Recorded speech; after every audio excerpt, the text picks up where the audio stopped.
மற்றொரு அண்மைச் செய்தி, மின்வெட்டை போக்க போர்க்கால அடிப்படையில் நடவடிக்கை எடுக்க வேண்டும் என்று இபிஎஸ் கூறியுள்ளதாக பார்த்துக் கொண்டிருக்கிறோம். மின்வெட்டை போக்க போர்க்கால அடிப்படையில் நடவடிக்கை எடுக்க வேண்டும் என்றும் இப்போதுதான் ஆட்சிக்கு வந்திருக்கிறோம் என்று சாக்குப்போக்கு சொல்லக்கூடாது என்றும் இபிஎஸ் தெரிவித்துள்ளதாக அண்மைச் செய்திகளில் பார்த்துக் கொண்டிருக்கிறோம். மின்வெட்டால் மக்களின் அன்றாட வாழ்க்கை மற்றும் சிறு குறு நடுத்தர தொழில்கள் பாதிக்கப்படுவதாகவும் இபிஎஸ் தரப்பு தெரிவித்துள்ளது. தகவல்களுடன் எமது செய்தியாளர் ஜெயலானி இணைகிறார். ஜெயலானி, இது குறித்தான விவரங்கள் என்ன?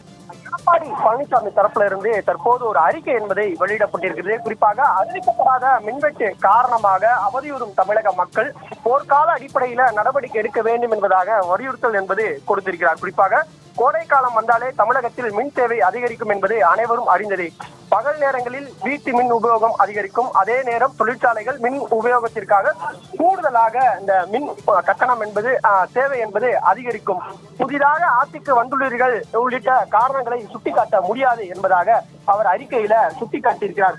குறிப்பாக அவர் தெரிவித்திருக்க அந்த வெளியிடக்கூடிய அந்த அறிக்கையில தமிழக அரசு இந்த விவகாரம் தொடர்பாக உரிய நடவடிக்கை மேற்கொள்ள வேண்டும் என்பதாக சுட்டிக்காட்டினார். குறிப்பாக கடந்த 2011ஆம் ஆண்டு மாண்புமிகு புரட்சித் தலைவி அம்மா பொறுப்பேற்றதற்கு முன்னதாக 10 மணி நேரத்திற்கு மேலாக மின்வெட்டு கடுமையாக இருந்த சூழ்நிலையில 2-3 ஆண்டுகளிலேயே மாண்புமிகு அம்மா அவர்கள் அதனை மாற்றி காட்டி மின்மிகை மாநிலமாக தமிழகத்தை மாற்றி காட்டினார் என்பதாக அந்த விவரங்களை சுட்டிக்காட்டியிருக்கிறார். மேலும் அறிவிக்கப்படாத இந்த மின்வெட்டை எதிர்த்து பாதிக்கப்பட்ட மக்கள் மின்சார அலுவலகங்கள்ல முற்றுகையிடுவதையும் சாலைகளில் போராடுவதையும் ஊடகங்கள் செய்தி வெளியிடுகின்றன.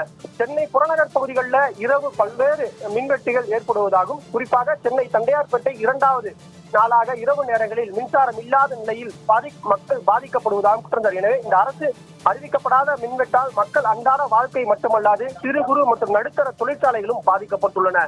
சிறு வணிகர்கள் முதல் பெரு நிறுவனங்கள் வரை பொருளாதார பாதிப்புக்குள்ளாகும் நிலை ஏற்பட்டுள்ளது. எனவே புதிதாக பொறுப்பேற்றுள்ள அரசு இப்போதுதான் ஆட்சிக்கு வந்திருக்கிறோம் என்று சாக்குப்போக்கு சொல்லாமல் மின்வெட்டை போக்க போர்க்கால அடிப்படையில் நடவடிக்கை எடுக்க வேண்டும் என்பதாக எடப்பாடி பழனிசாமி அறிக்கை வெளியிட்டிருக்கிறார். மின்வெட்டு நடவடிக்கை தொடர்பாக இபிஎஸ் அறிக்கை பற்றிய விவரங்களுக்கு நன்றி ஜெயலானி.